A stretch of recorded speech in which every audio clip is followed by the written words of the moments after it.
Hi everyone, and welcome to another Kollectormaniac video. Now if you haven't already checked out last week's video, which I featured two of my custom mugs, please do so. And if you enjoy these videos, please hit that like button and then subscribe to the channel.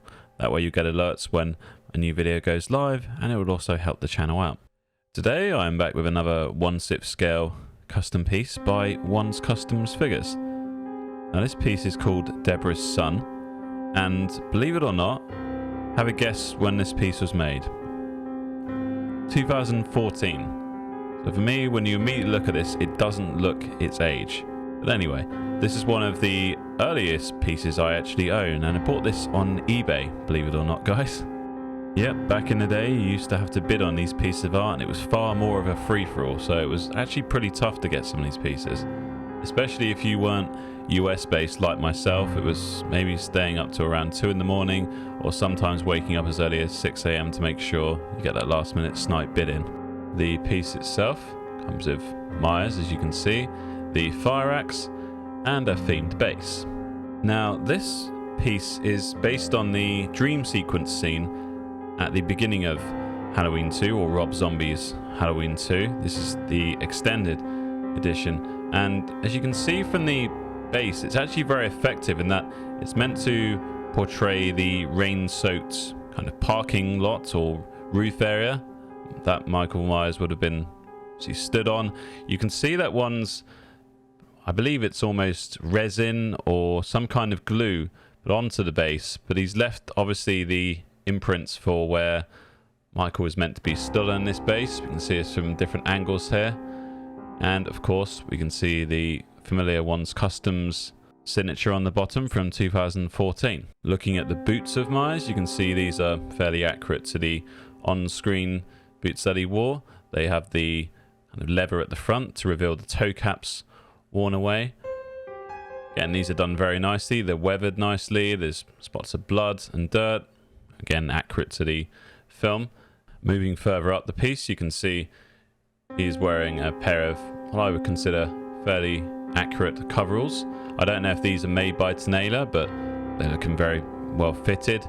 They've got the telltale sort of buttons or press studs on the side. The knee area has been weathered very well. They have the small holes accurate to the film. The color seems very good as well. There's a mixture of dirt, aging, and a mixture of blood. If you look at the hands, the veins are very prominent. The blood weathering as usual, even back in 2014. One's was second to none. Said there's a mixture of dry blood, new blood.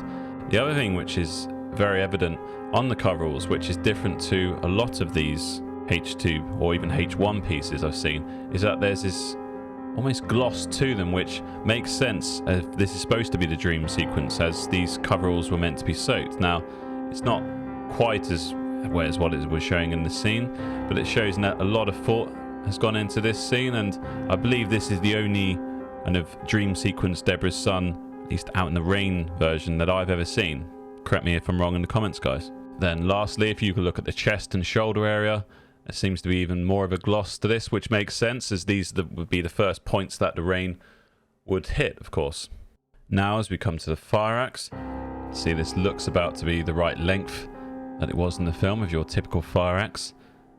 Now One has weathered this in a different degree of styles. It looks almost to be elements of dried blood on the handle, which I don't know, I'm not quite sure whether it would have had time to settle between obviously being in the hospital and obviously being outside, but hey, it's effective, it looks good.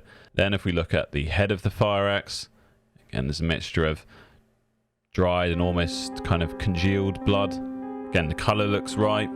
Overall, I think One did a good job on the fire axe. As we come onto the head sculpt, I don't think there's any denying the extreme similarities between One sculpt and paint compared to the actual film version. You can see the eye holes pretty much look identical. All of the various kind of cuts and scrapes on the masks and bits where it's torn and weathered, again, look the same. The massive opening on our, as you can see, the left-hand side or Myers' right-hand side of the mask is there. The kind of cuts on the forehead on the same side are there. and all of this blood and weathering is very, very much evident, as you can see in the screen version. I'm also showing some pictures which I took just to try and get a better look at the eyes underneath, just to show that they do line up correctly with how they do in the film, and I think one's been able to perfectly capture that intimidating stare and intensity that Tyler Mane brought to this wonderful character. Now, as I've said, this is meant to be the part of the scene where he's out in the rain, so that's why his hair looks very different to the previous image. But as you can see here, unfortunately there aren't too many good images of the rain scene, mainly because of how dark it was, but you can see exactly what one was trying to go for here. It's where the hair is that kind of stringy. It's probably should be a little bit flatter than what it was. Blame that on me not setting up beforehand. But again, this is what for me makes this piece quite unique to a lot of the others I've seen out there. It's not meant to be the same kind of dry hair that he goes on for the majority of this scene, and obviously in the first film as well. And again, I think he's done a good job. The colouring, maybe it's a slight bit washed out due to the light there, so maybe that slight off should be a little bit more kind of darker than what it is. That would be my only real main critique here.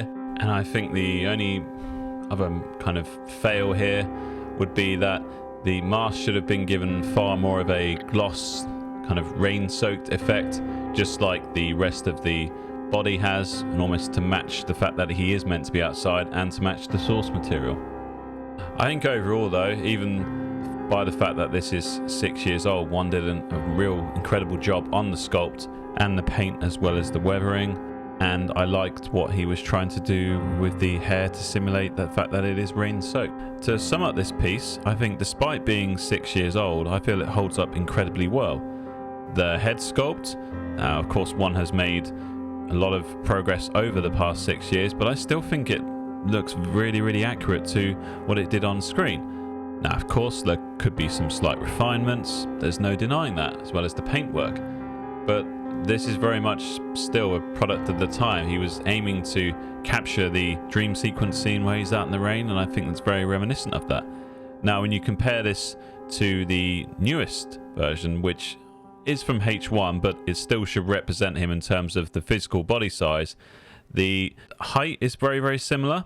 However, I will be going through this as I have been able to get hold of one of the newest versions of the H1 character that One and Tanela did last year. There's a lot more upper body size and sculpting that One's put in addition to the body to really capture that physicality of Tyler Mane. That would be my only real main criticism of the body. As I said, the height is there, which is very important when you're doing a Rob Zombie Halloween figure, because Tyler Mane is a big guy, as anyone who knows will be watching this. Now, if you look at the coveralls, as I said, O1's done a very good job on this. I don't know if Tanela made them or not. Either way, very, very representative of the on-screen character, as well as the boots and the fire axe. Despite owning this for 6 years, the only real problem I have with the figure is that I've had to glue Myers' left hand, or right as you see on screen, mainly due to the type of body that was used. It's not as hardy, shall we say, as the wrist peg and ball joint system. With all that being said, I hope you enjoyed the video. Thank you very much for watching. There'll be another new video next week on another One's Customs piece. But yeah, let me know what you think in the comments of this piece.